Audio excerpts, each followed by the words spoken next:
Europa Universalis 5 is a game that spans 5 centuries, from the late medieval period right up to the Industrial Revolution. It handles many things from colonization to warfare to trade, but it also explores the development of a capital economy, of political revolution and social developments. Today though, I'm going to be collaborating with the one and only Paradox Interactive themselves to play France and not do any of that social development thing actually, or at least not in the intended way. No, today I intend to double down on feudalism, namely the serfdom, aristocracy, and of course, the communal traditional economy, among other things. After all, where else but the birthplace of feudalism, the home of chivalry, and the heart of Christendom itself? Now, if you think you can feudalism better, make sure to grab EU5 yourself, using the link down below. As for why am I doing this? Well, I believe in freedom. The freedom for the ruler to do whatever they want. Is it not, I ask, better to live kneeling than die standing? See, I hold this truth to be self-evident, that all peasants are created equal, that they are endowed by me with certain unalienable rights, that I'm on being service in my military, the right to give me all of their money as taxes, and the right to be happy while doing so. So here it is, France. I wish my grandiose plans were true at the start, but in full honesty, I only hold 7% crown power, a truly pathetic amount of control over my own domain. This will change in due course. The nobility are far too influential with 73% control over the nation, and will need to be reined in, but one thing at a time. See the kings of England grow envious of our domain and continue to defy their betters, owning land in de jure France, while our control over our natural borders grows weaker with each passing day. We shall fight the English and beat them back, but they are not our only enemies. With challenges from upstarts in Spain, Italy, Germany, and the Low Countries, we will have to be vigilant to protect our land. All will be dealt with in due course, of course, but with that said, let us establish some goals. Firstly, a good peasant is a taxed peasant. Peasants, I find, waste their money on terrible things like beer. Now, you may see them spending some money on things like wheat, and thinking, oh, they must be hungry. But do not be fooled, for this is a trick. It is a deception. I feed them at least twice a day, so they must be using that wheat to brew beer at home. Hence it is for their own health that we must aim to achieve and maintain as high taxes as possible, ideally at a pleasant 100% tax rate for as long as possible indeed, so that my peasants do not destroy their health with the evils of alcohol. To achieve this goal, we will use plenty of tools, including, but not limited to, getting to 100% serfdom. On the topic of societal values as a whole, we'll be committing to 100% centralization for the plus 50% crown power and proximity costs letting me rule directly from Paris, and the fundamental freedom for me to do what I want. But I'll also be aiming to achieve 100% traditionalism, 100% spiritualism, to God only be all glory after all, 100% aristocracy, because of course, 100% serfdom, as previously mentioned. But now, see, we understand that other countries may be coming to attack our ideals, but after regaining the positions of our natural borders of France, namely of course, the region of France, well, I do not wish evil upon even the most misguided among us. I will hold a concertatory position, ideally a 100% concertatory position among our peers. That said, on the matters of quality, well, only the best, strongest French knights may protect our realm, and indeed they will protect our realm, as we'll be committing to a 100% defensive approach. And while I have no desire to neglect the navy, we must also concede that we are a fully traditional economy, and one that needs to reject the values of individualism and embrace communalism to its greatest extent. For all in our society must work for the common betterment of the state. Right then, before we do begin, why are societal goals so painful to change? Well, it's not as simple as just saying, okay, I want to be fully centralized now, and your country just switches over. It is a long and arduous process, determined in many ways by the modifiers, policies, and estate privileges, and everything else going on within your nation. Another crucial factor can actually be seen with how the centralization tickers are calculated. So indeed, we are currently getting 0.18 towards decentralization each month. However, that ticker cannot take past 18% decentralization because of the way that the modifiers are calculated. In essence, if we want to tick to 100% decentralization, we need to get +1, so a combination of these 0.1 policies, or anything else of that nature, to take up to 100. This means that achieving the extreme in any individual focus is actually quite difficult, and while indeed things like cabinet actions, policies, missions, and events, as well as calling parliament and a plethora of other options, can give you temporary boosts in one direction, and is going to be how I approach actually getting to 100 into each category, well, that's easier said than done, which is why in certain campaigns you're actually going to see more frequently than not a lot of these values optimize as best as possible, but not quite sitting at 100. Because it's actually not an optimal thing to set at 100, as ironic as it sounds. Now, you'd think the better modifiers would be good, but sitting at something like 100% traditionalism, and then getting a bad event, which will give you either some debuff or 10 movement towards innovative, well, it tends to be easier to just take the 10 movement towards innovative and not take the debuff. And as such, it's actually quite painful to fully maintain yourself committed to each one of these ideals. Things, of course, that I'm going to suffer through for my ideals. Right then, we've established our goals, but before we begin our nation setup in earnest and get into the run for the video, well, just a quick pit stop to say that a like would be appreciated, and a subscription would be amazing if you haven't already. My overlord known as YouTube loves these interactions after all, and we all know how important it is to please our betters. With that said, let's begin said initial setup. Now, one of the problems with France is that, well, the nobility is kind of just in charge of the whole thing. And while it would make sense to start revoking privileges from the nobility and starting to rein them in, the fundamental issue that I have with 73% nobility power is that if I do wish to revoke something like their royal marriage rights, that's going to cost us 295 stability. Meaning that we'll need 195 stability, and then we'll go to minus 100 stability if we do revoke it, and as you may guess, that is literally impossible. So, how do we rein in the nobility without being able to rein in the nobility? We could have a long, arduous process by giving extra privileges to the crown, for example, autocracy for 10% crown power, but this is going to take a while. I'm going to take a more unorthodox approach. See, what I'm going to do is I'm actually going to grant a lot of privileges to the clergy, the bourgeoisie, and the petit pois. Well, I don't think they're actually called small p's, but that's what I'm going to call them anyway. The idea is that that's going to increase their percentage power. And as their percentage power increases, this will make the nobility relatively less powerful, making it easier for them to be reined in the future. This will naturally hurt our crown power as well, but given that it's practically zero anyway at this point, it's not that big of a deal, and we'll also be able to utilize some of the benefits from the other estate privileges that we'll give out. Regarding the nobility itself, most of the stuff they have, for example land rights, or fortification licenses, or even auxilium et concilium, are actually good things and things I'd want them to have. The only problem I have with the nobility is actually going to be the only nobility as leader's privilege. While it does make the nobility happy, it does annoy our peasants and burghers, and also I would like to have everyone being able to lead my army. So this is basically the only privilege I actually want to revoke from them. Anyway, we're going to go to the clergy, and we're going to immediately grant them the right to embellish great works of faith, extra progress towards centralization, and some extra tolerance for the true faith. We will add holy men to our administration for some agenda impact for clergy in parliament and some monthly progress towards spiritualism. We will not be granting expansion of zealotry or lecture oaths, as doing so is going to block us from building universities and also give us progress towards belligerence, while we actually do not want to have progress towards belligerence. But instead we will institute powerful dioceses, as this will give us extra clerics in towns and cities. And while later I would love to reduce their military obligations, well, I kind of know that the 100 Years' War is coming, and I don't want to decrease our army levy size and the clergy levy size, although the progress towards conciliatory later will be useful. Instead, I will institute a religious administration and come back to their privileges later. See, granting those privileges decrease the happiness of our other estates, however, increase the happiness of the clergy. As they're now sitting at 100% happiness, I'm going to grant out some other privileges, and then come back to the clergy and grant them, well, other privileges to get them back up to that higher amount. Because if I grant everything to the clergy right away, I'm going to waste some satisfaction. On the topic of the bourgeoisie, they do start with road building rights, which is excellent. They start with villas françaises, which is excellent for monthly progress towards centralization. Market fairs is a bit annoying, but the monthly prosperity is going to help us recover from our wars. And formal guilds is fine. The plutocracy ticker can easily be overcome by the amount of aristocracy things we have. That said, we'll allow trade center sponsorship. We shall grant them building rights for extra building cost reductions, as well as some extra progress to plutocracy, but again, we'll overcome that. We will avoid burgher land rights at all cost, as decreasing maximum RGO size in towns and cities is bad. However, a commercial advisory council for extra trade capacity certainly isn't an issue.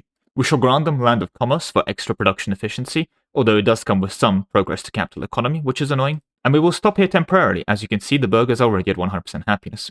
Now it's time to deal with the petit pois. I'm fine with them having hunting permits, it does annoy the nobility a bit, but I am happy with them having that plus 5% happiness for themselves. The wild game output certainly doesn't hurt, and the free subject ticker isn't that big of a deal.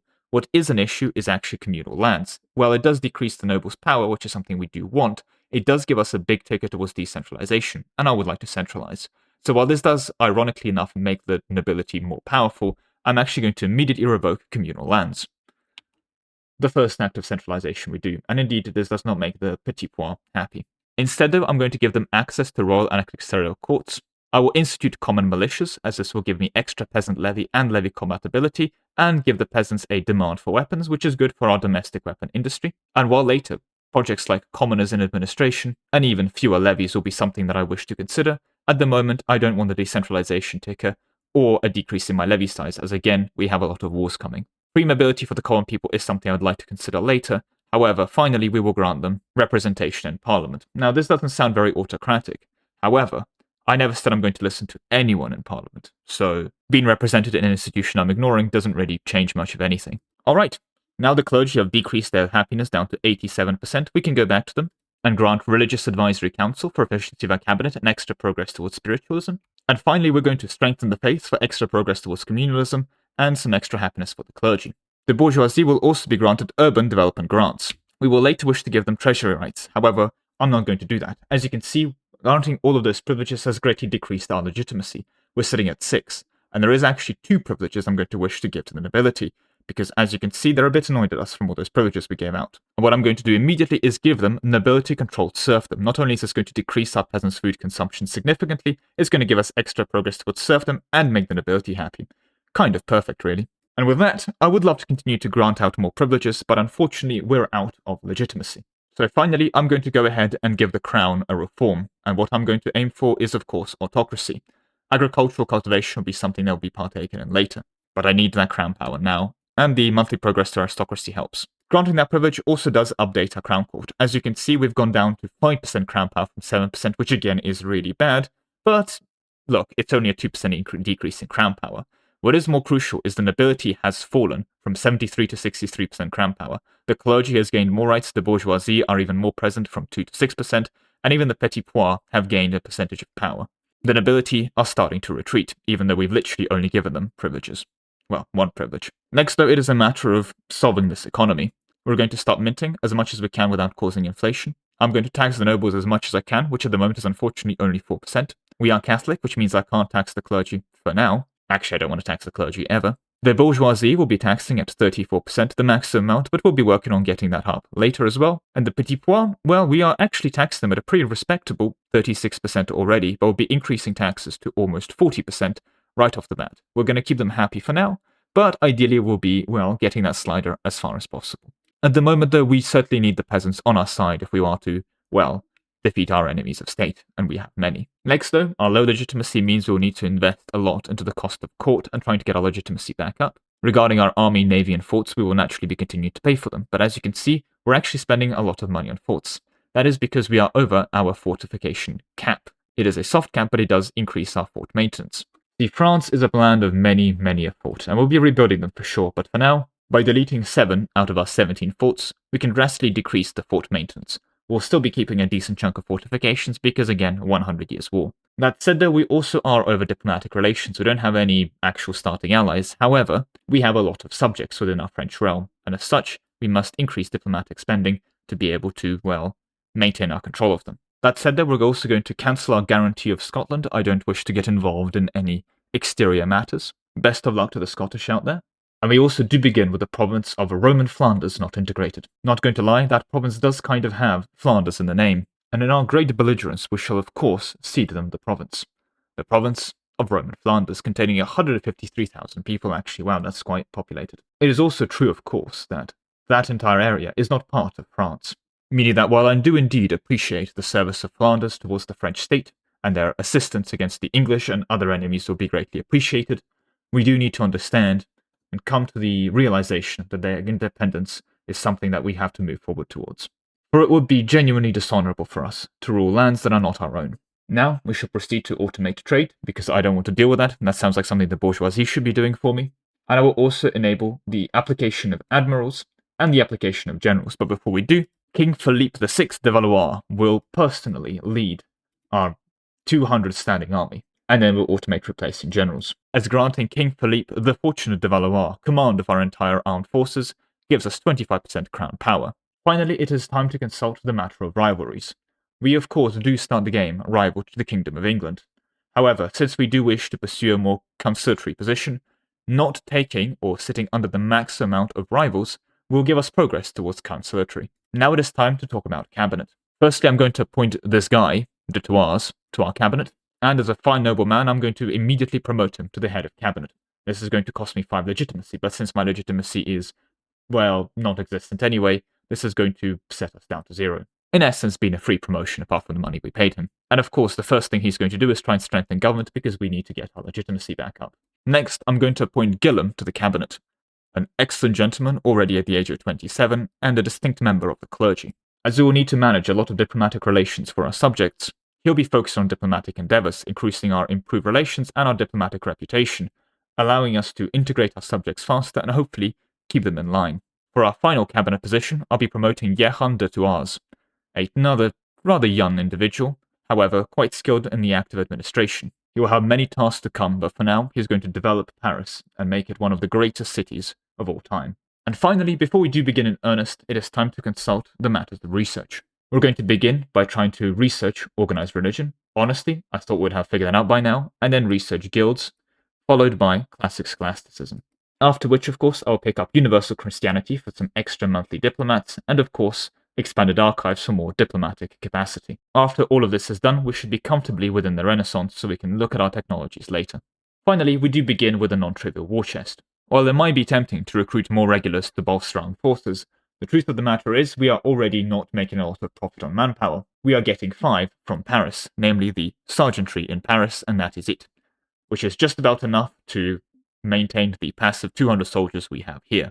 No, instead we shall invest in the Tailors Guild in Paris, 4 of them to be specific, and in the province of Chaumont-en-Vexin, a location I do not intend to urbanize. I'm going to begin expanding the wheat RGO. Frankly, all the way to the max. We already begin the campaign importing food, not a lot of it, but I'm not going to neglect food. Finally, I'm going to invest in some granaries in Paris. I know I'm going to be fighting a lot, and I would like to have the food capacity to maintain these prolonged campaigns. Paris is certainly going to be a very busy city. The remainder of this money I'm going to leave as our war chest since we are, after all, losing money. And with that, our setup is complete. Let us begin. I cannot believe this. Sir Robert d'Artois flees to England. We will demand King Edward III surrender this fugitive lord. England has refused the surrender of Sir Robert d'Artois? King Edward III has refused us. Does he not know we are his betters? Raise the banners. And with that, the matter of the crown of France begins. The 100 Years' War is upon us. The English are fools. We shall deal with the situation in due course, but before we begin, we have indeed gained 5 legitimacy, which means we can now go to our nobles and grant them elite council, which will greatly increase their happiness, more specifically up to 30%, which does for the most part resolve all of our estate issues. We've also recovered all the way up to 8% crown power. The Scots king in exile? Ah, that is true, we are involved in Scotland. Let's hope we're not for much longer. While admitting that the Scots cause is lost and King David II de Bruce must return, that will decrease our prestige and legitimacy, something I'd rather not happen. This option will be our best way of supporting the Scottish, but it costs us 300 money I'd rather not spend, so I guess we'll offer King David II de Bruce to Sir Edward for support. It is time for war. We need to remove the English presence from France. I'll be honest, was kind of hoping to do this a little bit later. I mean, it's been, what, like, barely even a year? But you know what? The game's got a point, and war it shall be. We have declared war on the Kingdom of England. Let us hope that our preparations are enough. Let us raise all levies and prepare for war. The Normans are already sieging out this land. Excellent. What I guess is less excellent is I set all of them to supportive, but they're not quite doing that. But you know what? At least they're doing something. And the armies of France are assembled. Now, we are going to take our elite 200 men, our standing army, and march them into a separate location. It is to here that will allow our subjects to attach. Meanwhile, our king himself, who had recently gained the trait Zealot Act, I didn't notice, will be leading the levies to glory, and Jehan Lachlan d'Artois will be granted control of our other army. I see the Normans are attempting another invasion of Britain. Very brave, but, dare I say, potentially rather foolish. Unfortunately, the British have gone and decided to deal with our Norman colleagues. And this is actually going to be really bad for war score, I've realised. Oh no. Well, at least we're able to crush Aquitaine in the meantime. Let us move to secure the siege of Bordeaux. This project might take a while. Let's order an assault. That was not the best idea. Never mind, but we shall try again later. Meanwhile, Jehan Lachlan d'Artois will be leading the defence of the front. We've already suffered some losses for our subjects by the invading English. Let us attempt this assault again. Many thousands of peasants do lay dead, but you know what? We are making good progress. With our morale recovered, let us attempt another assault. This time, surely, Well, we'll complete research first. Thank you for rudely interrupting me. But indeed, the siege is ours. Unfortunately, we are greatly outnumbered up in the north, so we should now move to reinforce that front. Another battle, we've been caught slightly out of position, but don't worry, our allies are leisurely coming to our reinforcement. Our flanks, however, are not holding. Not well at all. It is probably best we withdraw. Regardless, the king's main force is here, and is ready to relieve the siege. And I was going to say that, but I was really interrupted by the influence of this guy. With that said, where were we? Ah yes, the defeat of the English. Let us move into this battle and achieve our glorious victory. This time, surely, with these greater superior numbers, our flanks will stay and hold. We will achieve the victory we so rightfully deserve. Ah, the British flanks are faltering. The left flank will fall soon, and when it does, our knights will be able to flank the British this time and achieve glorious victory. Indeed, there it is. Next, it's time to relieve Arras.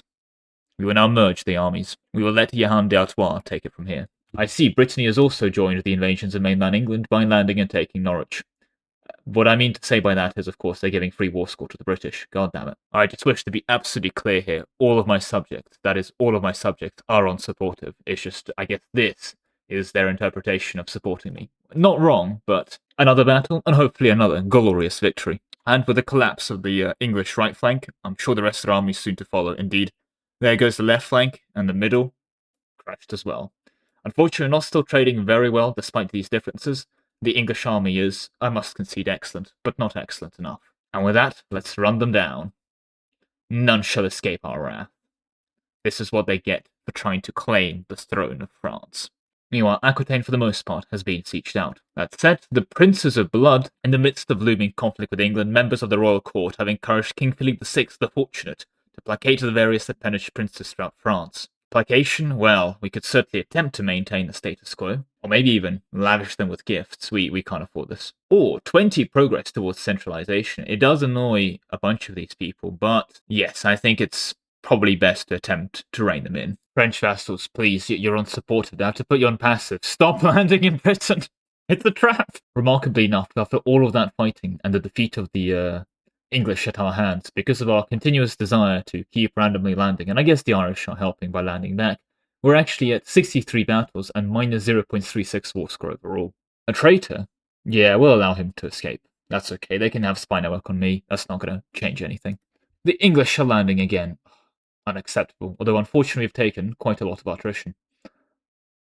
However, we're able to intercept the landing, hopefully to great effect. Indeed, the English do fight with honour, I will concede that, but I will have to say it will not certainly be enough to defeat us. And there we go, the glorious victory at the Battle of Abbeville. At the Battle of Montreal, they have fully been defeated. Aha, Brittany, you're landing on the Channel Islands. That's probably something we can actually capture. Smart.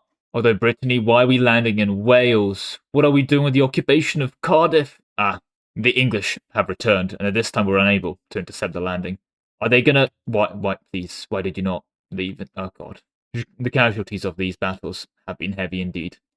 Vassals, please, come fill up the ranks instead of landing in Cardiff. We do not need 18,000 men to siege the town of Bayonne. The British bring up reinforcements. Let us crush them before we go and address the main force. They do unfortunately get the occupation off, but that should not change anything. Run them down for glorious victory. Oh, they have some morale. Aha, there we go.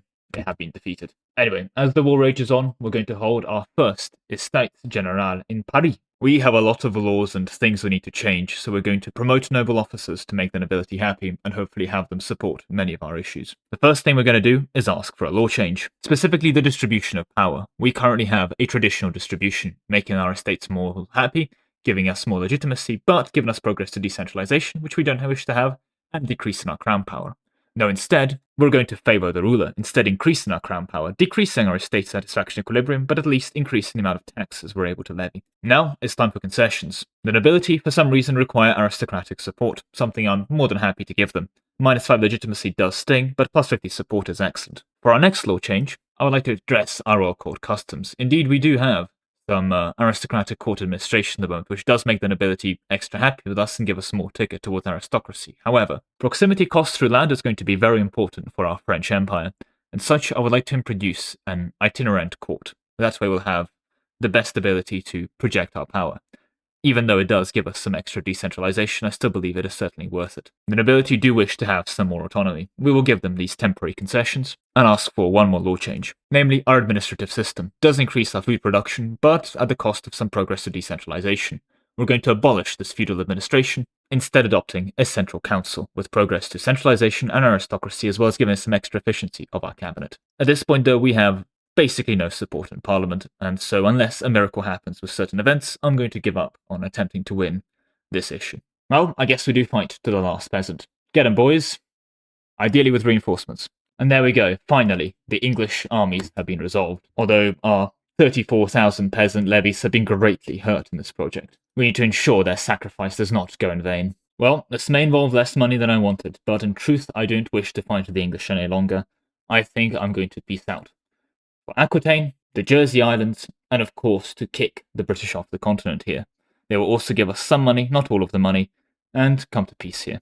The Duchy of Aquitaine is somehow the angriest individual with this whole development. Everyone else is fine. Aquitaine has been transferred to our domain. Jersey is ruled by us, but I'll probably grant that to the Normans. Although, you know what, maybe it is integral French, maybe I won't. As for Iberville and Montreal, well, that of course is going to be part of our royal domain. We do need some coastal access after all. Regardless, I will now assign Guy de Thouars, our Prime Minister, to instead work on integrating Poitiers. Meanwhile, I'll ask for the person currently in charge of developing our capital to instead integrate the Isles of Jersey. And with that, we can dismiss our levies. And for the purposes of crown power, our ruler will be back in charge of our main forces. But now that peace has returned to France, and with taxation revenue coming in from our new fiefdom of Aquitaine, I'm pleased to say our economy is in a significantly better state. On that topic, though, of Christianity in the East, let us be clear here. We are the heart of Christendom, and we will protect Christianity in the East. Our knights will aid them. Now, while driving the English out of our lands was previously sufficient to win the 100 Years' War, unfortunately we'll need to centralize our domain a bit further. It does mean that the English will have a chance to return and strike back, and as such we must remain ever vigilant. But on the topic of centralization, let us begin by centralizing around Paris. See, if we look at proximity, as you can tell, we kind of run out of proximity very quickly. But the actual subject's very close to us, even places like Normandy, we actually have some proximity for, so it makes sense to annex those places first, as we're going to be able to actually, use the land. This, for example, is the county of Montfort. I've actually prepared for them earlier by already improving relations, and then we're going to start that annexation. Annexing more than one subject at a time does give us a penalty to annexation speed, but yeah, they should be done pretty quick. The rapprochement of Templar lands. Well, we could certainly let the nobility keep them, or grant them to the Knights of Sparta, or we could just take them. You know what? Yeah, I think they are mine. I would say I'm sorry, nobles, but that would be a lie. And I'm also going to invest in a royal garden in Paris. The monthly prestige and monthly diplomats will be very useful. A chancellor in our capital will also increase the efficiency of our cabinet, so you know what? We're grabbing it. The Pope has proposed De Gratia Rex. In their hearts, all the faithful know that God ultimately selected our ruler. This is very true, and thus they rule by his grace and by his word. This is going to give us access to 5% estate satisfaction equilibrium for 10 years. And on that note, Montfort has indeed also been annexed. Welcome to our administration. Étampes is next, although they are a touch unhappy of us because we did rein in the appendages and annex the subject. Oops. And there's smallpox in Paris. God damn it. Although this does also remind me, I was going to give the burghers treasury rights. I almost forgot. I need that tax efficiency. The progress to innovative, though, can be a bit of an issue, but I'll take it. And with that, on the 1st of January of 1342, the Age of Renaissance is upon us. Diplomatic and military focus are both certainly tempting, especially the pressuring diplomacy minus 5% province war score cost, the 2.5% increase in subject income, and the improved relations, as well as, of course, extra dip rep. However, 5% flat literacy, 10% legislative efficiency, a decrease in cost of court, a decrease in interest, and even some extra proximity cost is just too hard to pass up on, and such will be taking the administrative focus. Within the Age of Renaissance, we're also going to be doing our best to get late feudal relations. 10% loyalty of subjects is pretty good after all. And is that plus 10 subject opinion right after? Well, if you do insist. As well as diplomatic annexation cost. Why? Truly perfect. And there's our proximity cost with local infrastructure. Excellent. And in the fine city of Parma, the Renaissance has spawned. Hopefully, we'll get it sooner rather than later. And with that, the institution of the Renaissance is joined by banking, spawning within the city of Genoa. And of course, professional armies spawn in Namur. I guess that's actually pretty close, and also my subject. However, in every single other game of EU5 I played, with one exception where it spawned in London, professional armies have always spawned in Paris. However, now that I am playing as France, professional armies have decided to not spawn in Paris, so well, that's a bit awkward, isn't it? Either way, at least it's still close enough. To commemorate this, I'm going to go ahead and annex a subject. Alright, with those law changes now in place, and a bit more time passed to stabilise our realm, I'm now proud to say that we're up to 15% crown power. Still not a lot, but we're working on it. As these appendages keep getting annexed, our royal court starts getting more efficiency, and our legitimacy remains high, we should have more crown power to work with. And ideally, we do get to that 25% count. And now, it's been 5 years again, and we're able to call Parliament on the 1st of January 1345. We have a couple more laws left to change before we can continue. More specifically regarding our censorship, we're going to be instituting no censorship, because I'm such a... No, just kidding, I don't want the progress towards innovative humanism and individualism. That all is terrible for us. We're going to be instituting strict censorship. The clergy is going to be happier and a bit more powerful, but we'll also get some cultural tradition out of it, and our tolerance to the true faith goes up, and we get progress to spiritualism. What's not to love? So strict censorship it is. And we're going to be getting one more law change, more specifically the education of the masses. We currently have religious teachings. We're going to go ahead and pick up devout education. It's not that much worse, makes the clergy happy, but normally the issue of devout education is it gives you progress towards traditionalism. This is usually a bad thing. Normally you don't want traditionalism, you want innovativism. However, we don't want any innovativisms over here. We already know what we want out of society, and that is traditionalism progress. So devout education it is. The rulers want us to change our policy to favour the elites at the cost of 12 stability. You know what? I think I'd rather fail the parliament. So I think that's what we'll be doing. I'm also glad to report that professional armies are now present in our capital. Unfortunately, we are quite big, so that's only 4.4% of our population at the moment. That being said, for absolutely no reason whatsoever, I want to invest in some hospitals in some of my more densely populated areas, such as, of course, Paris. Maybe letting the Scottish fall to the English was not the smartest idea. But you know what? I think we make peace with the English. I reckon we could overcome our differences, and this whole 100 Years' War we can put behind us. I don't think they're going to win that, are they? No, I don't think they're winning that. This is terrible news. The Black Death has appeared in... I don't know where that is. Rats. Thankfully, and very conveniently, someone has prepared for this by constructing a selection of hospitals. Perfidious Albion. The English still control parts of France. They do? Where? No, they don't. They don't control any bits of France. This is terrible propaganda. Also, how are the English so much stronger than me? This is unacceptable. Either way, the English may be fools, but also we are apparently fabricating land that the English control, because I know they sure don't. Well, 12th of May and the Black Death has already hit. Wait, what? Oh my god, it's actually already here. I think Genoa brought it in. Okay, that is an issue. Well, thankfully we do have some stability to work with. First things first, we are going to be moving our court into hiding. We're also going to control the food market, don't want to have any famines come in from that, and we're going to make sure we segregate the infected. And unfortunately, I must confess, we did have to decrease taxes after all those measures. They were not very popular, but that's okay. I'm sure this too will pass. Plague as punishment. The end times are upon us. No, they're not. We've barely started the game. Yeah, no. Instruct the local garrisons to disperse any of these flagellantal gatherings. Can't be having any of that. That is my property they're working. They can't be doing that. Plague tax strain. Well, you know what? During hard times, taxes should be lowered. This will be the one and only time, of course, but I am no monster. Well, that is very rude. I was sitting here minding my own business, having the plague, and the English have declared war. In the second phase of the 100 Years' War. Well, I can wish them the best of luck. At this point, we have a lot more going for us. No need to rush down Aquitaine, and hopefully all our subjects are loyal and more coordinated. That said, though, because of the impacts of the plague, we actually only have 15,000 this time around. We've already annexed some subjects. This is going to be still quite a tough war, especially as food is going to be even harder to come by during the whole Black Death thing. This is very rude by Britain to do, by the way. A very opportune time by the English. The Black Death has only started to hit them. They've only lost 131,000 men. So you know what? This is actually a very good time for them to declare. We even got 2 peasants from Jersey to sign up for the cause. Literally, 2 guys. Half of them shown here. No, I mean, you know what, Jersey? You guys suffered enough. You guys can go home. Yes, I know I have 2 more guys that can call up from Jersey, but we'll be fine. The first of the British armies are landing. Just 2,000 men. That's quite an insulting landing, dare I say so myself. I mean, my subjects are probably going to resolve that before I even get there. Indeed, that does seem to be the case. Meet them on the beaches of Normandy. Not going to lie, Britain, where are the rest of your troops? You had like 60,000 beforehand.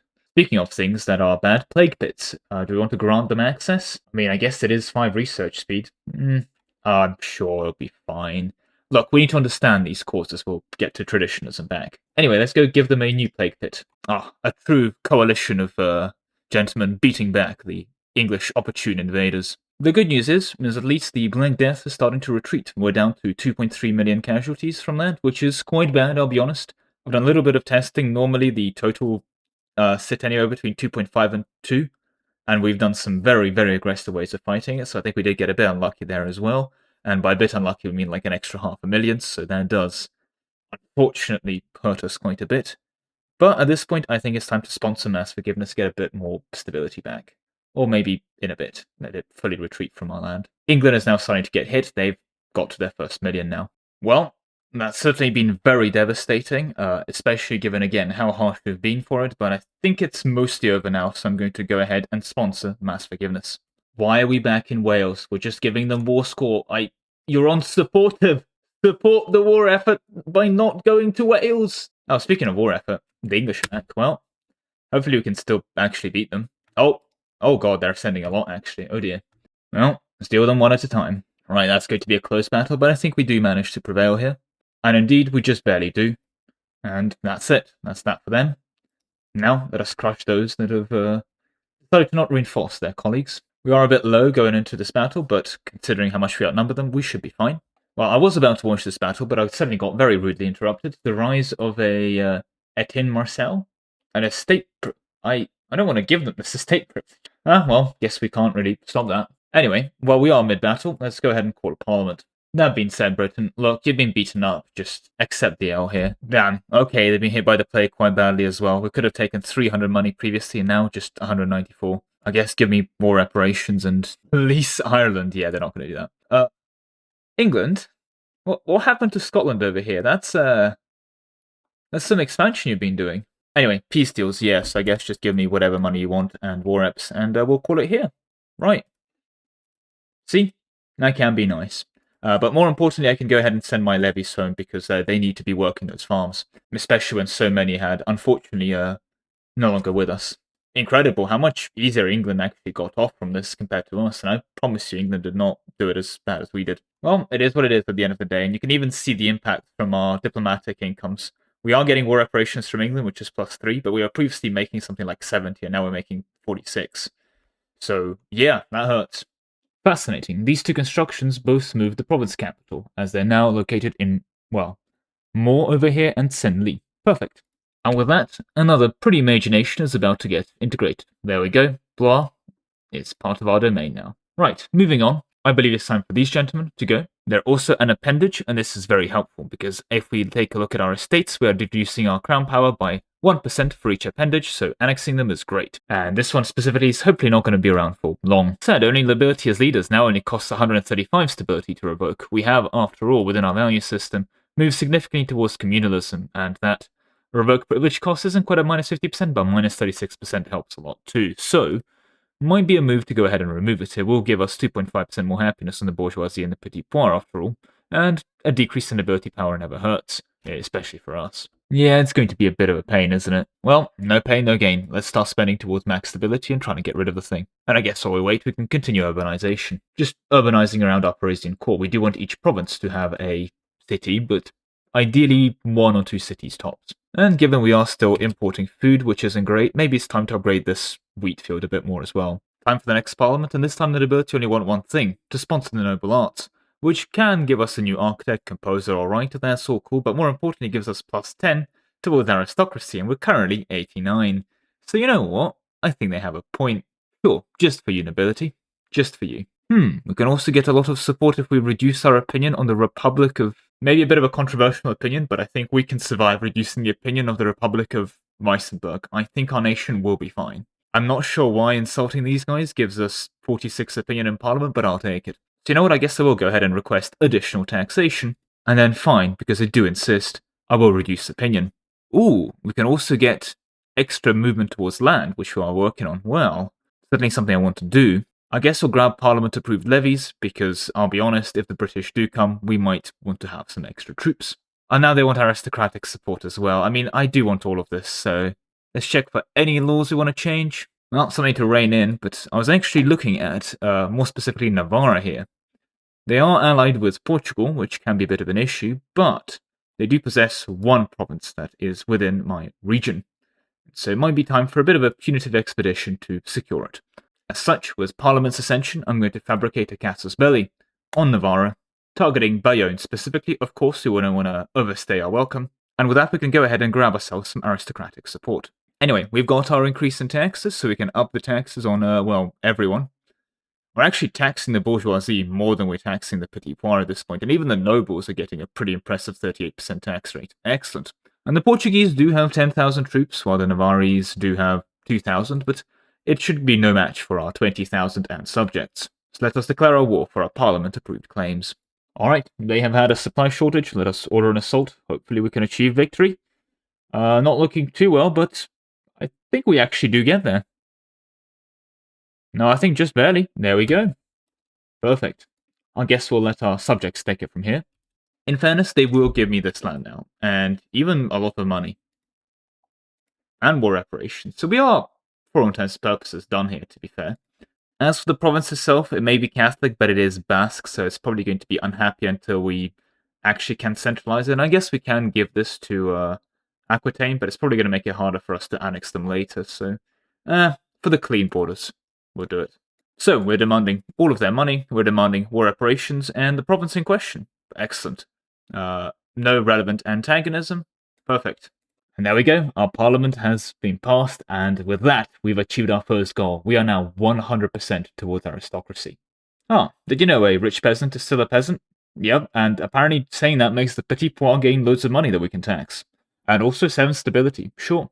One more of those events and we can actually go ahead and revoke only nobility as leaders, and then we're going to have a bit of an issue as we'll be on minus 100 stability, and it's going to be a problem, but we'll get out of it. Also, oh, we're malevolent. I guess we have progress to serfdom, but that is bad. On with that, we are unfortunately dead, succeeded by King Jehan II the Good, who is not very good and cruel. But at least he's well advised. Okay, this is not the best ruler out there. But okay, finally I can confirm the end of the Black Death.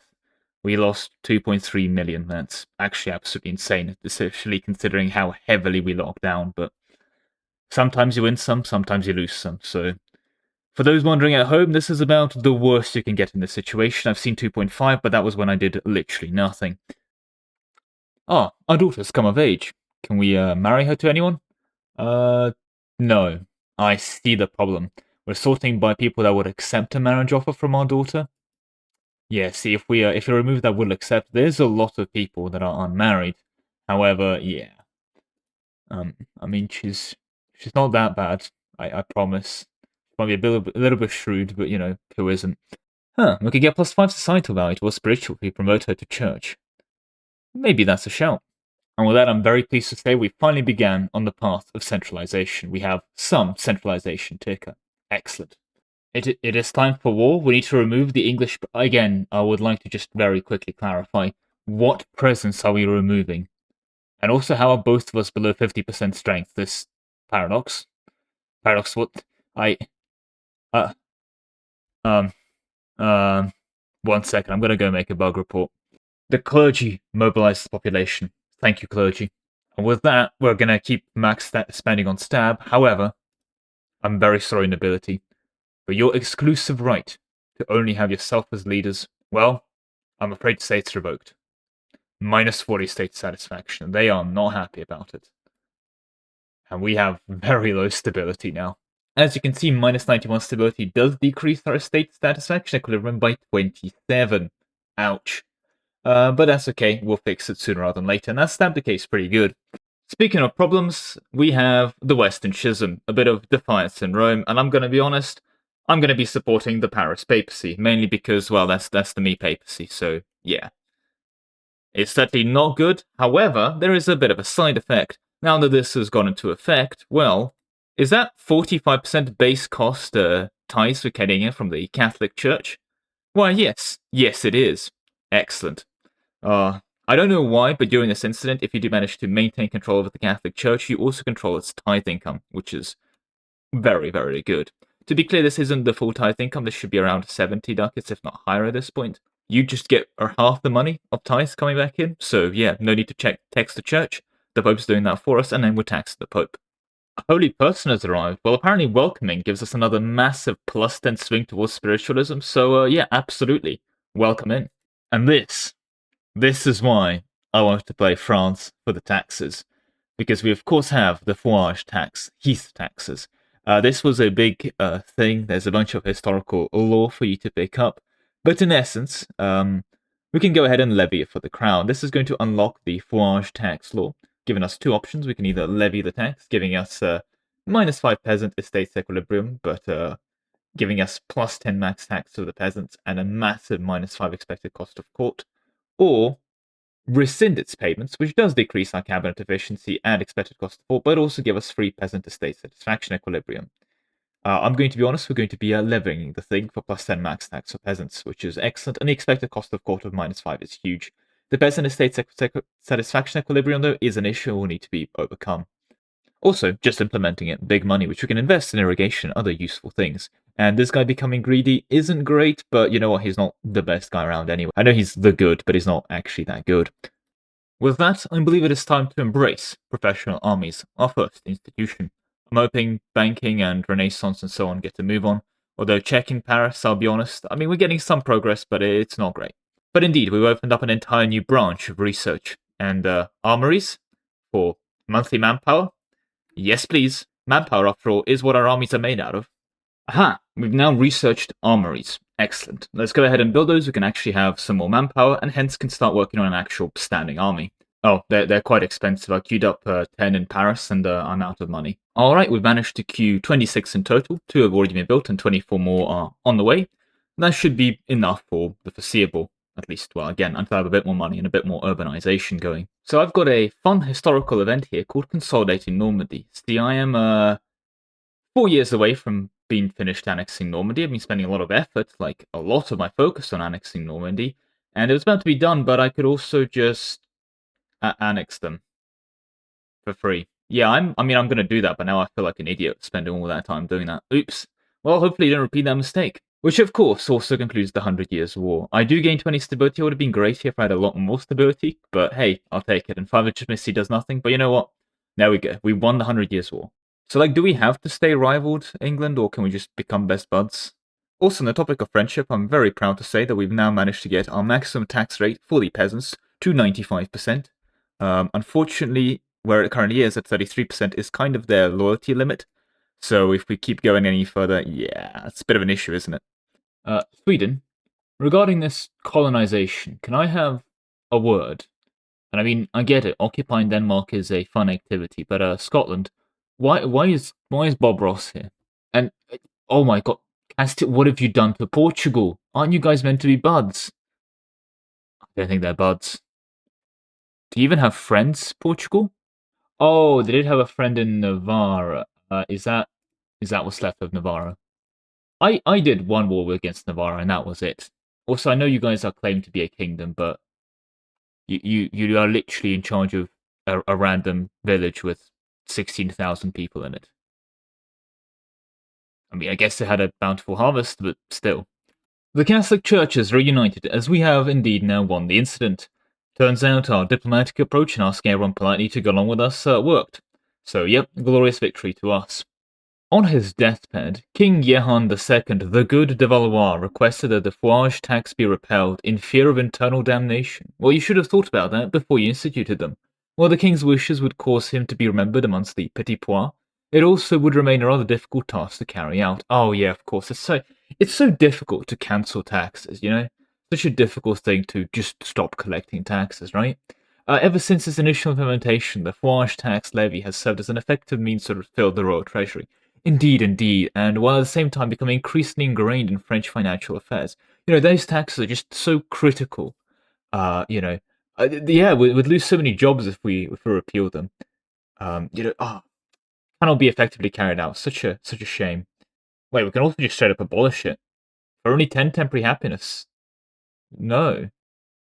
I guess we can rescind it temporarily. That's all cost of court. I'm so sorry, peasants, but you're gonna just have... It's such a shame, but you're gonna just have to keep paying it.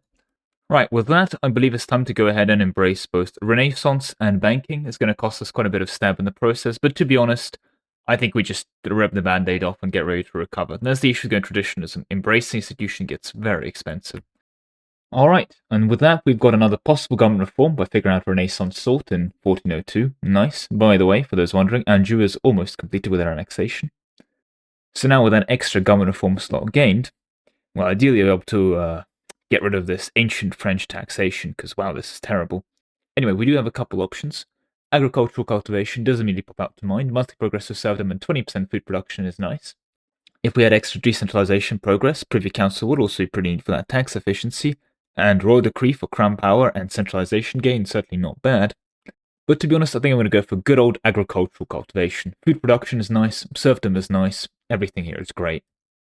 And now, with sovereignty researched, our crown power has increased by 10%, meaning we are finally just above that 25% mark. This has been quite a bit of work, but by 1405, we've done it. We have no debuffs from our lack of crown power. The nobility are also, for the first time in ages, sitting below 50%, so that's nice. And yeah, I could, keep reining them in, but I also, don't want to. Most of the stuff here is actually just nice stuff for us, and yeah, of course, can rein them in, 100 stab with pop, but why? Aha, and with that, we've invented universities, which we will now be building. They are just good buildings, as well as, of course, the education of the elites law. We have a couple options, but the one we're going to go for is, of course, education of the people, with our progress to humanism, innovism, and extra literacy for burghers, peasants, labourers, and so... Oh yeah, just kidding. No, we're going to go for education of the court to get aristocratic progress and efficiency of cabinet, of course. None of this education for the people. They don't need an education to work the fields, do they? There is also the argument to be made, to be fair, for the potential of a theological institution. Clergy-state satisfaction equilibrium is pretty nice, but you know what? Education of the court. Give me that efficiency of cabinet. And give me some expansion of universities. Now, these cannot be built in rural places, which is a shame because they're really good. But we are going to be most certainly building them wherever we can. And with that, we've truly become French. We've researched bureaucracy, which means you have to choose between centralizing our bureaucracy or decentralizing it. Now, centralization progress and road building time sounds pretty useful, but decentralized bureaucracy. Flat 0.25% monthly prosperity everywhere is insane. I'm on the prosperity map mode, and in our further away areas, as you can see, well, we do have some takers, especially since we are Midas Touch, certainly can't rely on that, but average satisfaction can drag it down quite a bit, and an average satisfaction of 0, this becomes minus 0.25. This is where decentralized bureaucracy kind of becomes insane, because it, in essence, lets you completely bypass the whole prosperity mechanic and have 100 everywhere. If this still isn't nerfed by release, yeah, you should run decentralized bureaucracy. And I'm going to do that too. Absolutely worth taking the 0.1 decentralization ticker. And there it is. Finally, the birth of a permanent taxation system. We can now go ahead and issue it. This will remove the ancient French taxation system, which is a pretty terrible government reform, decreasing tax efficiency and maximum tax. And instead, we're able to adopt a permanent tax system. There's also a way of not doing it permanently. Now, this does decrease our peasant satisfaction and our burgher satisfaction, which is a bit annoying. However, yeah, absolutely worth it. So, yeah, I'm going to go ahead and issue it. And immediately, the nobility and burghers are able to gain a 5% tax increase. As for you, petit pois, well, you're getting 1% from permanent taxes, but this is going to only keep going up. 88% permanent taxation. We'll have to say, though, those satisfaction things are a touch annoying. With that said, in 1451, as our annexations of our subjects continue, and we're working on Brittany at the moment, done in 1428, well, I'm looking at you, Flanders, and I'll be honest, you've served me very well. However, you're just not part of the France region. So I am about to let you go. I'm going to go ahead and cancel vassal status. But before I do, one final parting gift. You're going to go and become French. But there you go, Flanders. Now that you are fully French, we can go ahead and cancel vassal status. Go free, Flanders. Go free. And with that, King Charles V de Valois is dead, succeeded by King Henry II. Oh, our heir is also our nephew. We don't have a son, we have 4 daughters. Alright, well, I mean, our wife's still 35, so we have plenty of time to get busy. Lorraine wants to purchase military access for 400 gold? Well, I mean, I wasn't going to give it to you, but 400 gold's 400 gold. Incompetent diplomacy. It's almost inconceivable how King Charles de Valois is when handling diplomacy. How can this be possible? I will execute anyone that claims I'm bad at diplomacy. That should fix it. Aha, it's the guy. It's the general from EU4. It's him. It's John Cannon. We're of course going to go ahead and employ John Cannon. Which is an excellent point. We should invest in some artillery to help siege. 20 regiments should be sufficient. The Master Gunner of France. Well, I'm not gonna lie, this is actually kind of better. I know it's not a historical option, but 10 infantry power for 9 years is quite good. Although I guess this is for 24 years. It's just artillery power at the moment kind of does nothing, because artillery in 1425 does nothing. So 15% more of 0 is still 0. However, possible frontage is good. And I guess, though, I mean, it does need this guy in charge of it. He is cannon part guy and a conqueror, which does nothing if he's a general. But you know what? Definitely not bad. Sure, why not? We've got the money. Let's slap. I mean, we can tax peasants to at least afford the Master Gunner title. For now, we're going to train the entire army together because we actually have enough supply limit for them in Paris. But if we ever do move out, we won't have enough supply limit for them, so we'll have to split them in half. AKA 3,500 stacks to support our main levy forces, with artillery and men-at-arms. Well, that was a bit awkward. I forgot to press record, but yeah, no, Brittany's gone. Welcome to the French administration. Anyway, Burgundy, your turn. If I can actually finish annexing all of my subjects and centralize France for the most part by 1444, that would be incredible. I think I could have definitely done the conquest as well, but I was going for a centralize and then do conquest kind of approach for my roleplay. But yeah, I definitely think modern borders France by 1444 is absolutely possible. Okay, I'm being mildly outshadowed here by the Dutch of Saxe-Lauenburg that have decided to go absolutely sicko mode and take over one Denmark. I mean, it could be worse. I guess it could be Portugal. And hey, it's 1427. The Ottomans have expanded into Greece, but are about to come to a 1v1 against the Eretinids. Interesting. Also, Georgia, what is this? Georgia, please stop. Wait, and Finland's here. Aw, they're back as an OPM vassal and are very loyal. Well, I say OPM. Actually is one province, but multiple locations. Okay, my daughter's not this ugly. Surely there'll be at least one guy that wants to marry her. Yeah, there's plenty of single men, just none of them want to marry. She can't be this insufferable. Surely. I mean, okay, maybe. Do we have any, nobles lying around that aren't 60 years old? Alright, well, congrats. You're going to be married to this. Actually, this guy's pretty good. Sure. Oh, I've gained a claim on the throne of Portugal, but, yeah, they can keep that one. That's fine. Well, it is the 1st of January, 1430, and immediately we have our first revolt. The Angevin chaps in La Man were not very happy with our whole administration. That's these gentlemen over here. And some of them rose up in revolt. There were 14,000 individuals involved in that initial revolt, but only 234 of them bothered to show up. To resolve this issue, the king is going to take half the army and march over there and shoot them. This should be more of a permanent resolution to the issue in question, and hopefully no one in any history books complains about our actions today. But on that note, with Burgundians' ascension into our realm in merely a year, I think it's time for a bit more of a proactive approach to expansion. I'm looking at the County of Franche-Comté. I mean, it has my name in it quite literally, and it is unfortunately part of the HRE, but that's not going to stop me, or at least I hope not. Nevertheless, we must endure, and we must proceed to win. And given that it's also time to call Parliament, well, let's get parliamentary approval for this war. We've crushed the rebellion and became a glory seeker from it. Excellent. It has come to my attention as a bit of a problem. Burgundy is actually currently in a union with the Franche-Comté, which is kind of preventing us declaring war on it because it makes the whole who we're actually fighting a bit more confusing. Thankfully, Burgundy is projected to no longer exist after just a year, so we're going to wait for that and then proceed to war. And there we go, we've consolidated the Appendage land, a major step in the centralization and modernization of France. Plus 33 towards centralization. If only we were at 10 more. Could have been right away at the cap, but we will add the French monarchy and remove the French feudal nobility. 20 prestige and 20 legitimacy is nice, though we are at the cap. I guess very quickly before we do continue, we should probably start this annexation. And yeah, let's take a look at this new government we have. We'll take a moment to implement, but minus 10% revoke privilege cost, 2.5 nobility estate satisfaction equilibrium, 5 power projection, and some 10% legislative efficiency. That's not bad at all, I'll take it. Unfortunately, no more serfdom or aristocracy tickers for us. That said, Aquitaine will be annexed in 1443, a very convenient time, and on that note, well, I think it's time to finish consolidation of the French domain. So yeah, I believe it's time to get to war. Every peasant must do their duty, all 61,000 of them. Right, mobilization will take a second, but after that is done, we'll get all the levies, we'll use them to reinforce both of our stacks here, and we've been rivaled, but kind of happens. Almost 5,000 male knights in this 40k stack on its own. Right, let's balance and switch them in half. That wasn't a perfect switch, but I guess 23,000 will reinforce here. We've lost some border towns, but that's fine. We'll fort them later. This is all temporary. This 23,000 can reinforce this stack, and the remaining army will be a small cleanup operation. Right, I'm going to appoint Jean Barreau to the Northern Army. His job is going to be very simple. Go and peace Brabant out of the war. Captain Nicolas de Crepy, an excellent commander, is going to be taking the middle front, and he's going to be defending ourselves from these random incursions over here. After which he'll swim back down and start getting some sieges off on Provence and Aragon.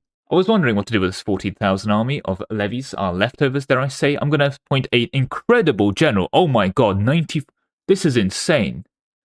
This is...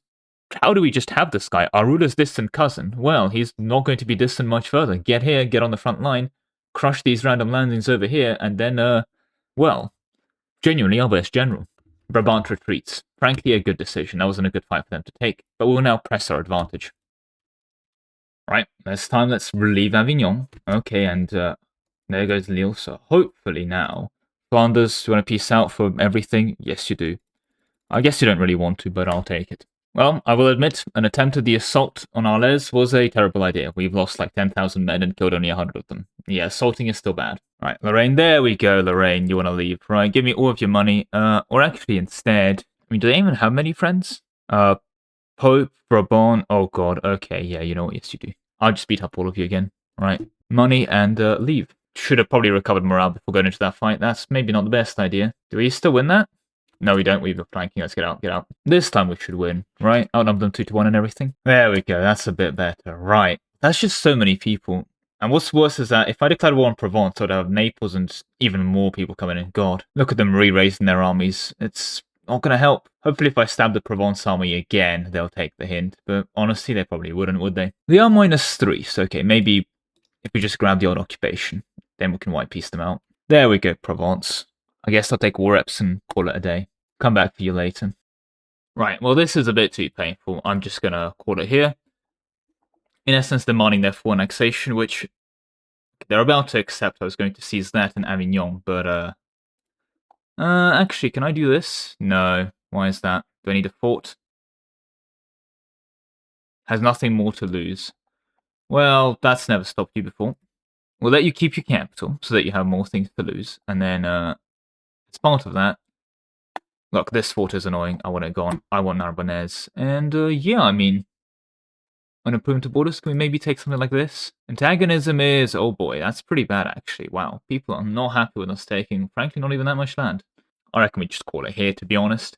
Thing is, we can keep fighting, but in hindsight, I should have built a bit more forts in the mainland here, and that was a lot of people who are just not giving up. There we go. That's a bit better. You know this, Jack Hughes guy came in, got a bunch of events about him being master of the mint, and then I appointed to another council position to manage my royal expenses for minus 10% cost of court, which is insane. I mean, this Jack Hughes Kerr guy is incredible. I mean, yeah, basically, why wouldn't I do this? Like, oh, I guess some stab. I'm fine. Give me 4,000 ducats and a development in Paris. We're at 58 development now. That's pretty good. More importantly, after the end of the Age of the Renaissance, we're now in the Age of Discovery. And I guess that begs the question of what we're going to do. Well, military drill farming morale is nice. This is neat. No, let's look at administrative ideas again. Dynamic court for more efficiency of cabinet. Pop conversion speed. Well, I guess it's not too useful, but if there's ever any kind of religious reformation, that'll be helpful. Pop conversion and assimilation speed bonuses as well, stacking with each other with flat and percentage rates, I'll take it. Building cost, great. Higher mercenary premiums. Higher merc cost, again, not really hiring them, but something. Speed of integration, not really doing much integration, to be honest. Faster colonies, I'm not having them, come on.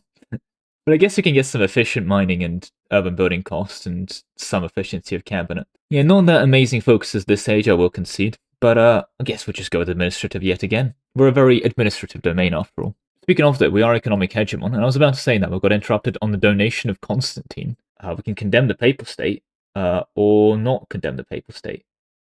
I'm not gonna condemn the Pope. I mean, we did just fight the Pope, but it's fine. That said, we are economic hegemon. Egypt is naval hegemon. We are military hegemon. We are Wow. Wait, really? Ah, I see. The cultural hegemon is still going to be the Ashikaga shogunate. Alright, we need more universities. That said, we do have a new value. Either we can go outward to get some diplomatic capacity and monthly colonial migration, even some power projection. I'm good. Or we go inward. Gives us monthly control taker, gives us some antagonism, language influence, gives us some cultural tradition, and more importantly, crown power, and decreases our colonial migration, which is probably a good thing. We don't want colonies. Speaking of developments, we now have the Italian Wars. The die has been cast, and I'm going to immediately uncast it because I don't care about Italy. They can go have fun. See, if we look at the region map mode, as you can see, France is not part of the Italy region. So, yeah, they can have it. Speaking of things being spawned, though, apparently Rome, that is, Rome, has just figured out the New World. And Cremona has spawned the printing press. Oh god, and Egypt spawned pike and shot. Well, that's going to be an issue. That said, actually, pike and shot is one of the few things we are trading with, so we are actually getting pike and shot from Egypt. Remarkably, we're trading more with Egypt than we are with Rome. And with that, Charles V, at the age of 69, is unfortunately no longer with us. Since his heir is not of age, being a nice and snappy 12-year-old, well, unfortunately, we're going to be entering a noble regency. And there it is. On the 1st of May, we've researched Elan, proclaimed cultural hegemony, and of course, annexed Aquitaine. With a little bit of time spare compared to 1444, well, the Kingdom of France is looking very snazzy, if I do say so myself. But we still have a bit of work ahead of us. Our societal values are looking pretty good, but look, it's actually quite hard to get traditionalism progress. A lot of the things that gives you traditionalism is actually quite bad. Serfdom we've almost maxed, but still 6 to go. Spiritualism and aristocracy is done, and centralization, I mean, it's good, but 89 isn't perfect. Conservatory is going to be a process. Quality is going to be a process. We've actually gone offensive instead of defensive. Land is actually almost finished, that's good. And we've made good progress on traditional economy and communalism, but the truth of the matter is it's not quite that easy. And we are getting a bit more progress towards inward. That's nice. Hey, it's almost another 5% crown power now already. Neat. And our capital is almost 60 development. Our economy certainly isn't looking bad, if I'm allowed to say so myself. We've gone from a negative to positive tax efficiency. We've greatly curtailed the power of the nobility, expanded the rights and privileges of the clergy, the bourgeoisie, and even the petty pois. The crown now has 25% control, despite being in a regency. Our standing army numbers 7,000, where we'll have access to 118,000 of levies into our forces. Our population numbers 11.5 million, 2.7 million of which is, well, French. As you can see, we've fully recovered from the Black Death, although that's a bit of an easy statement to say after we've, annexed a bunch of people in the process as well. And we even increased our literacy by almost 50%, as we started on 10% average literacy and now have almost 15%. We did it. In truth, though, there is still a lot of work to be done to ensure that our kingdom survives and maintains our ideals of centralized, traditional, spiritual, aristocratic serfdom. Okay, 1st of January, 1445. It is time to call Parliament, and it's time for us to continue our conquests. And we're going to be fabricating a claim, remarkably enough, on Naples, actually. We're going to go for this province as our war goal, but this means that we can actually declare war on Naples. We cannot declare war on Provence, as Provence is a junior partner of Naples. And, well, we want to take Provence in the peace deal. So with that, gentlemen, let us proceed to fight the Neapolitans, who thankfully don't have that many allies. We have almost 12,000 levy knights. That's incredible. And a couple more coming in here. Yeah, another 2,500 there as well. Jesus Christ. Almost 15,000 noble knights ready to defend our realm. Now that is how I know I have the backing of the nobility. These are people that know that their job is to fight and defend France, and they are ready to do so. Although, there is unfortunately a new problem. Apparently our literacy level is so bad in the country that when I select 104,000 men and tell them to split in half, they're split into 40,000 and 63,000. Not only did 1,000 men disappear into the void in doing so, I've also apparently been told that 40,000 is equivalent to 63,000. Okay. Yeah, we might want to invest at least a little bit into education. Alright, we've split up into 4 vaguely 30,000 stacks, and with that, time to march upon our enemies. Now, we have a lot more men now, so shall we try an assault? Well, it says we're likely to fail, which is probably true, but 57% is going to take a while as well. And you know what? I know you're 16 and just immediately went off to fight, and are the heir to Aquitaine. Interesting. The country does not exist. Okay, well, I'm good to know that we're heir of something that doesn't exist. Anyway, I know you've just turned 16, and I've just shoved you to lead an army, but you know what you need? A marriage. Okay, well, good to know at least some people are interested. Let's sort by relevance.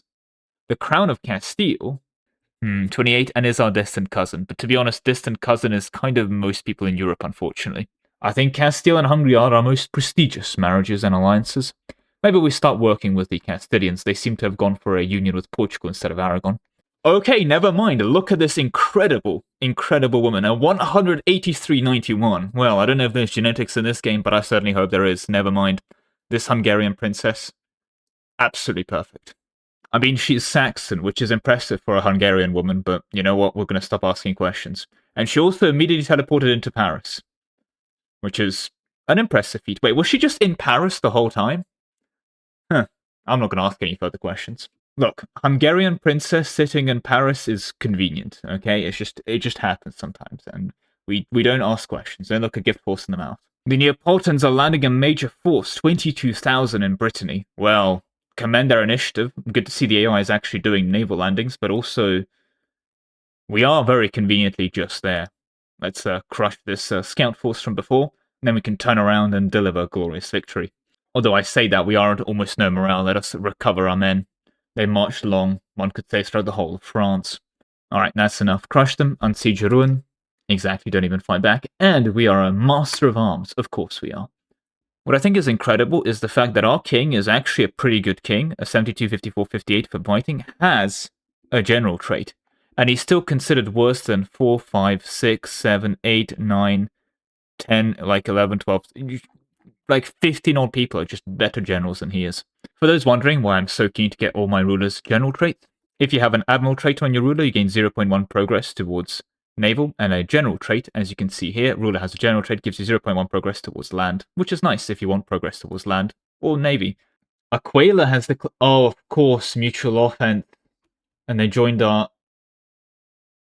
We're now defending against Bologna, Knights... Oh, god damn it. Oh, call for peace? Yeah, well, would you give me everything? Mostly. These two states are 96 war score. Oh god, okay. How bad is the coalition? A couple Italians, not the end of the world. I guess we'll do this. We've kind of taken an extra small little bite here. Don't worry, we'll be back. That is exactly 100 war score. A bit more coalition, actually. You know what? We're not, because it's going to let us avoid more people in the coalition. Yeah. Alright, and for the rest of the war score, I mean, we could take money, but like... 150, half a month, it's fine. I'm going to bother the inflation less, to be honest. You know, I mean, I can't. It's free money. You know I have to. You know I have to take it. Right. Looks good to me. Let's call it here. Right, and now the war I don't want to be in. Before I forget, though, let's actually integrate these provinces. That's going to take a while. Plus 0.86 each month. Ouch. Well, you know, in my headcanon, it's a very reluctant king going, I don't care about Italy. You guys do what you want. And then this is why everyone's joining my league, because this is the Italians wanting quote-unquote independence. Kind of ironic, isn't it? Because I think once I actually did this exact same thing as France, and tried to get a bunch of people in my league, and tried to get a bunch of influence over Italy, and no one joined. So, yeah. It could also just be because the league was bugged the last time I played this. Also, I still haven't redone my levies. I'm pretty sure I'd have a bit more if I were to rehire them, but it is what it is. 50 by 4 score, no antagonism. Alright, we're out. Perfect. Finally, let's disband all levies, and let's regroup in Paris. Oh, speaking of flavor and other fun content, postal inns, that's a unique thing for France. Cool. I mean, that's pretty neat. That's pretty strong, actually, so that's going to drag our control up to cap pretty quickly. Yeah, this is good, okay. Oh, it's a double event. We can fund their expansion of the road. This is okay. 15 years of road cost. This would have been really, really good if I hadn't finished building all the roads. Oh, no. I mean, unfortunately, road expansion would be a waste of resources because we built all the roads. Like, this would have been incredible. If you're playing France, don't do what I did. Wait for this before you build all the roads. Well, apparently France, under me and my predecessor, have done a lot of centralization. But now there's a new anti-centralization policy that's hostile towards the state. Appendage subjects can now adopt a member of the League of the Public Will Reform. The sole appendages will be more likely to join the League. And if more than 5 join the League, a power struggle can break out. That sounds really cool. Unfortunately, I have bad news for any members. They're all gone. They've already been annexed. Well, that's one way of solving that problem. Perfect. The affairs of Italy. With our conflict with England resolved, that was a while ago. I think England's enjoying being England over there. They should probably deal with Connacht sooner rather than later, but England's Englanding. we can go ahead and maintain a more approach-based policy towards Italy. I mean, again, we could do neutrality, we could do campaigns, but I can't be bothered. Let's just be friends. I genuinely don't care. You do your thing. It's fine. Actually, I kind of need you guys to be united and do a capital economy so I can import goods from you cheaper than I can make it at home, because I can't make my goods cheap. Not that I would support any kind of capitalist economy now, would I? But yeah, no, I'm happy to be friends. Okay, I think I'm gonna go for it. Just another small war, but I can. For the most part, we've recovered. Our levies are home, and it shouldn't be anything too substantial. The target is the Republic of Verdun. Hopefully that's the only thing that Verdun is remembered for, and there shouldn't be any large major fighting for Verdun.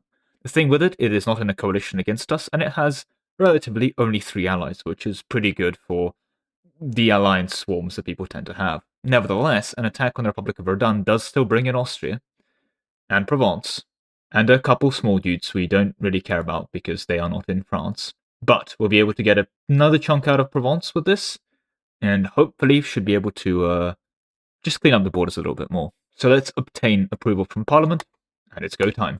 Oh, of course, assure defense. We call in all of the Italians every time. Well, that's don't really need you guys, but I'll take it. Right then, off we go. Right though, you guys humiliate money. War reps, beautiful. For those wondering, humiliation just gives me prestige. Exact same peace deal for you. And thankfully it is June, so we can actually cross these mountains, otherwise that would have been awkward. And we can go ahead and annex Provence, as well as liberating Cherry and Saluzzo. Sure, we'll do that, basically deleting Provence in the process. Hopefully these new gentlemen join the French League. I mean, I guess they don't have to, but still. And there it is, the full occupation of Provence. If you're wondering why we can do this relatively cheaply, well, remember, non-co-belligerence only gives you plus 33% Province war score cost instead of the EU4 version. The antagonism, yeah, this might hurt. This is actually going to hurt, but I'm sure I'll be able to convince them otherwise. I'm sure Sherry does as well. I don't think they're going to survive for long, but hey, welcome. And well, that leaves you, gentlemen. And in fairness, you would just accept full annexation, give me a nice long truce with Austria and these guys as well. At least relatively long. Oh, I forgot to click the record button, oops, but the long and short of it is, Verdun, beaten them up enough, they were just happy to leave and get full annex. They accepted the game over, which I do appreciate the AI doing instead of fighting to the last man. Thankfully though, because it was a full peace to Austria, it's a bit early for you to take bits of Denmark, but anyway.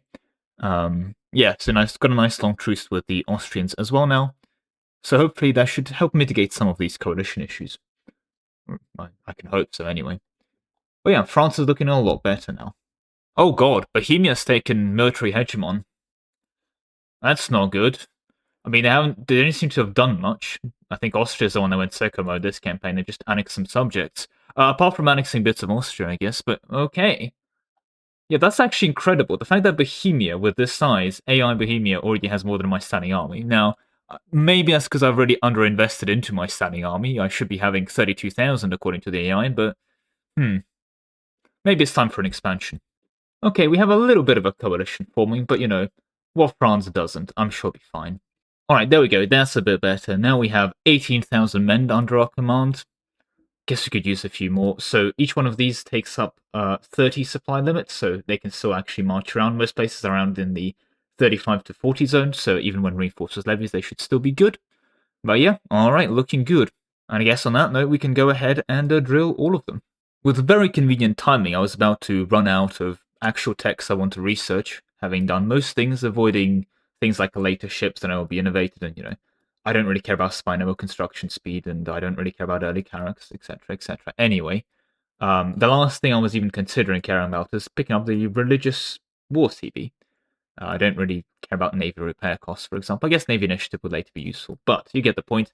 I was almost about to run out of useful things, but then, finally, at the great cost of the nation, 5,000 ducats and 64 stability, we can actually go ahead and embrace pike and shot. The stability is going to be painful, but that's kind of the price you pay with tradition.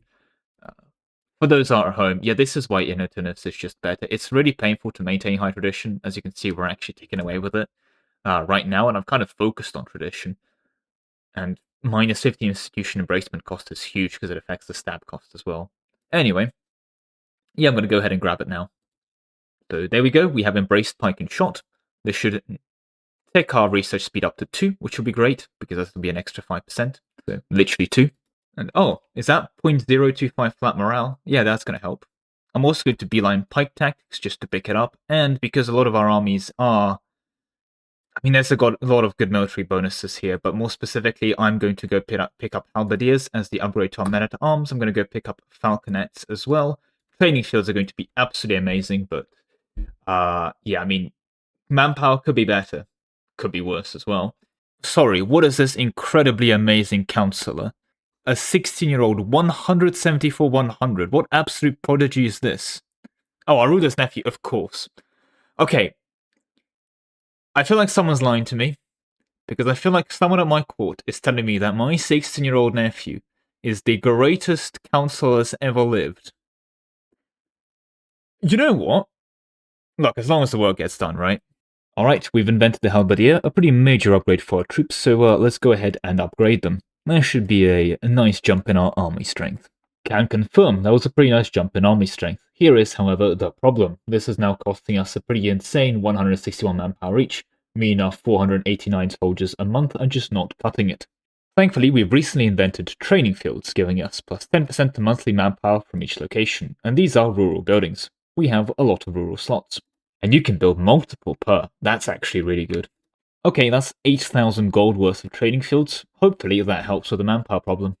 Life in Paris. As representatives of areas that are sometimes quite distant from Paris, many members find that life in Paris is very different from what they're used to. They find it cramped and filthy, and many are quite relieved when they get to go home.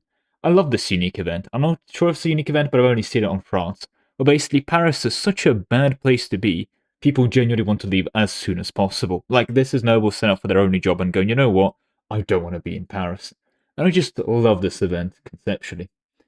But unfortunately, yeah, they're going to have to endure like the rest of us. I mean, none of us want to be in Paris, let's be clear. And there we go. Finally, 100% centralization. To check in on our values, we are 100 centralization, 100 spiritual, 100 aristocratic. Yes, we are. 100% serfdom. I mean, practically done. I think we want to give up on this traditionism thing. Maybe we have an innovative serfdom, because this is painful. But, nah, I want the loyalty equilibrium. And there we go. We've also invented the upgraded cannon. Perfect. Our manpower, I mean, practically been fixed, right? Anyway, upgrade time. And there we go. In just 1466, we're able to boast 36,000 as regular troops, which will be an impressive feat. Well, I won't say impressive, it's a noticeable feat in EU4 as well. It's not a trivial army, but, you know, we also have 141,000 levies on the side. I think it's time for us to return to war. I have used my larger regular army to move into positions. The plan is that the moment we can declare war, well, we can send the regulars in to immediately achieve some occupations. For example, over here, we should be able to rush this fort before it finishes building. Then we can actually have our levies reinforce the battle later. Oh, they still love me so much. God, this hurts, but... well, that's the price you have to pay for the expansion of the French borders. It really is on me for improving those relations. God, that 17th stab from High Opinion really does hurt, but it's okay. I'm sure we'll manage. We're also calling in some Italians, of course, because of mutual offense. I guess we don't really need them, but hey, I'll take it. They'll probably get pieced out. Naples, surprisingly, isn't getting involved, but yeah, a lot of other people are, including the Pope. Alright, and off we go. And yeah, we'll be doing a lot of prolonged fighting, so we're going to have to bring the levies up. All 144,000 of them. One eternity later. God, I dislike mountain fighting. All of this attrition, all of this bad fights I've taken quite a few times. I actually lost like 40,000 levies. That's another 40,000 peasants I've lost in this senseless violence. Oh. Why didn't they just give me what I want? On that note, though, I think Savoy's pretty close. No, actually, they were close, okay.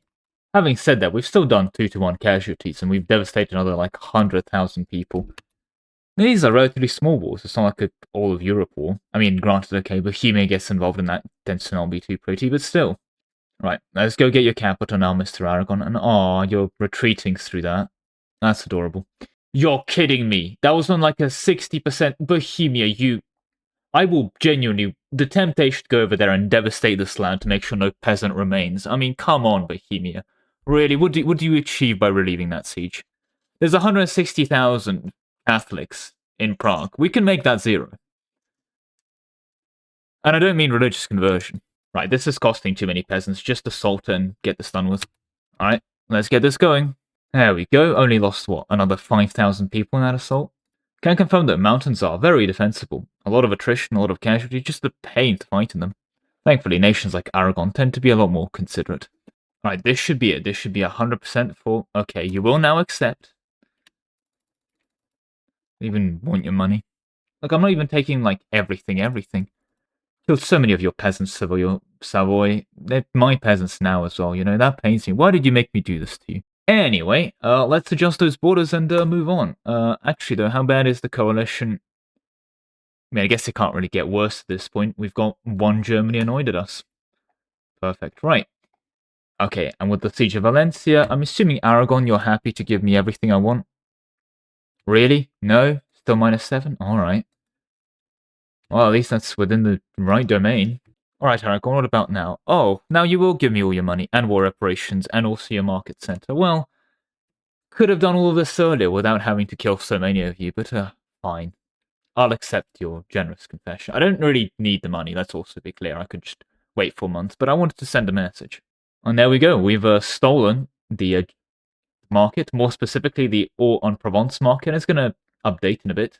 But yeah, as for you, Venoir, well, I'm not going to seek a separate treaty with the Pope or anything. This looks good to me. I think we'll call it here. I mean, rejected. God damn it. Can't believe a Paradox Special would lie to me. It never does that. Anyway, let's go build the Houses of Parliament in our capital. Now, it made me wondering why I'm so keen towards the House of Parliament, and of course, the Crown Power is very nice, but it also provides 2,000 noble jobs, which is insane. That's a genuinely non-trivial jump in demand. Then I do wonder, like, do you keep this building if I annex it? Because maybe I can do this as a way of, increasing demand, get a whole bunch of small OPMs, unique location miners, alms, right? And shove Houses of Parliament in each and every single one, spawning, like, thousands upon hundreds of thousands of noble jobs. Intriguing. Maybe the Parliament economy is the way. Pope, seriously, why? What do you think this is going to achieve? Why do you bother? Pope, will you accept? No. Okay. One could say sending 27,000 to kill 250 is overkill, but I say, wait, what? How did you leave? Did you just say no to the battle? What is this papal influence? Ah, Bohemia, you've returned. More peasants to give to the slaughter. Well, if you insist. In fairness to the Bohemians, they are fighting back pretty well, just not well enough. Oh, of course, these two provinces are never occupied. Oh, that's probably why they're not giving up. Right, give me a minute. Unfortunately, it's winter, and they are mountain provinces, so as you can see here, still can't, march into them. Okay, can I finally get out of this war? Why is it every single time I think it will be painful, I'm correct, and every time I think it will be easy, I'm wrong? Anyway, this is extra painful once I've realized I've lost like 50k to battles, and is this including attrition? This might be including attrition. Anyway, 50,000 pop. That's like 10 months of pop growth. I've just lost into the void. Anyway, how bad's the coalition? I mean, it's just that's a couple countries. I'm sure it'll be fine. Look, Bohemia's truce, Pope to truce. Yeah, I mean, pretty good. And we've basically got most of the borders secured, apart from some of the micronations, like this town of Orange. And yeah, I mean, what's left of the region of France? Let's see. We've got the town of Orange here. These guys, I did diplomatically subjugate them because I can, and that's one of the reasons I'm improving with the town of Orange as well. The Free City, we're going to have to, that's going to be a process. This Republic, that's going to have to be another process. 2 more provinces here, locations, sorry. And of course, this, the town of Mouzon as well. Alright, and I think with that will be the entire region of France, and we can finally never have any war ever again. Yeah, that war definitely did a number on our standing army. We've utilized it a bit too much and a bit too aggressively. Right, well, we'll bear that in mind from now on. Well, that said, all of that fighting and annoyance has made me realize, oh, I did borrow a market, didn't I? How's that looking? Not very pretty, I'll give you that, not very pretty, but could be worse, could be worse. Also, guys, look, we've united Germany. What's incredible is because there's no base force limit strength, so each one of those OPMs is basically just an OPM. I mean, granted, they have their capital proximity, and that's really strong, but there's no, like, +10 base force limit or anything. We are just barely, slightly stronger than that. We, of course, have no navy, so they absolutely win. Oh, no, sorry, the coalition is only slightly stronger than us. Okay. Comparing troop sizes, we have 150k art levies versus their 197k, and we have well, we have 14,600 regulars and they have 20,000 regulars. So they are stronger, but given what this would be if this was a U4, yeah, quite comparable. That being said, we've of course gained new land, and you know what that means. We have a couple more roads to build, although not that many, actually. Yeah, not that many roads. Still. Alright, and we've got a new law. Now, there are a couple things we can do here. We can allow foreign rituals, which is huge for some culture capacity, and this one I'd normally recommend. And integrating foreign traditions is also not bad at all, giving you some pop assimilation speed and culture influence percentage increase. But blood taxation of foreigners sounds evil. Non-culture levy size is actually pretty neat usually, although non-culture means non-cord, which means control is low, but it can be an option, it can be a nice buff. The add accept culture cost is, oh no, I have to spend 7 prestige instead of 5, how will the court cope? But is that max tax for peasants' estate? Why, yes it is. And with that, the first French Navy, which is somehow immediately the 11th Navy, because it's numbered 1, 2, 3, 4, 5, 6, and then based on the mergers. But yes, the 11th Navy, our first Navy, is now complete. 5 heavy ships on each one, 5 carracks. Beautiful, stunning, truly, could say. Not gonna lie, this whole asking people politely to join the French League is working surprisingly well. Might be able to actually pull this one off. Okay, the French League is 179 out of the 200 locations required. I do believe if we invite the Pope to the French League, which he does accept, we're on 202, so the Italian Wars should come to a conclusion with glorious French victory. Look at that, look how much we've politely dominated the continent by just asking them to join.